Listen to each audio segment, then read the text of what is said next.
অন্তর্বর্তীকালীন সরকারের প্রধান উপদেষ্টা ডক্টর মোহাম্মদ ইউনূস বলেছেন, গণতন্ত্রের পথে নির্বাচন একটি অপরিহার্য পদক্ষেপ। এই বছরের শেষের দিকে বাংলাদেশ জাতীয় সংসদ নির্বাচন অনুষ্ঠিত হতে পারে বলেও জানিয়েছেন তিনি। জাপানের ব্রডকাস্টিং কর্পোরেশনকে দেয়া বিশেষ সাক্ষাৎকারে তিনি একথা জানান।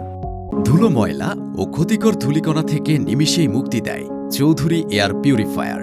এর শক্তিশালী সাকশন ঘরের কোনায় কোনায় লুকিয়ে থাকা সকল ধুলা টেনে ফিল্টার করে এবং বের করে আনে নির্মল ও স্বাস্থ্যকর হাওয়া।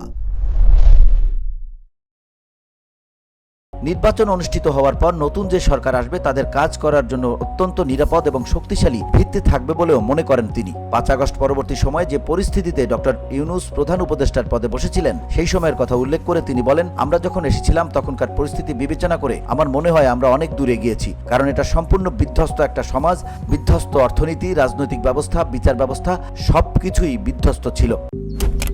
মালয়েশিয়ান প্রযুক্তিতে তৈরি অত্যাধুনিক cleaning machine modern vacuum cleaner যে কোনো ধরনের ধুলো ময়লাকে পরিষ্কার করে ঘরকে করে তুলুন চকচকে ও আকর্ষণীয়। Modem, brand of luxury. প্রধান উপদেষ্টা আশা করেন যে দেশের তরুণরা ভবিষ্যতে প্রভাবশালী ভূমিকা রাখবে। গত বছরের আন্দোলনে তারা গুরুত্বপূর্ণ ভূমিকা পালন করেছিল। ডক্টর ইউনূস বলেন, তরুণরা যা করতে চায় তা হলো তাদের সৃজনশীল শক্তি প্রদর্শন করে বিশ্বকে তা জানিয়ে দেয়। তাই আমাদের মনে সেই উচ্চাকাঙ্ক্ষা রয়েছে এবং দেখা যাক আমরা কিভাবে এগিয়ে যাই। তিনি দেশের বৃহত্তম উন্নয়নশীল অংশীদার জাপানের প্রতি কৃতজ্ঞতা প্রকাশ করেন। তিনি বলেন, তাদের প্রযুক্তি এবং বিনিয়োগ তরুণ বাংলাদেশিদের জন্য কর্মসংস্থান সৃষ্টি করেছে। VOD Bangla news desk.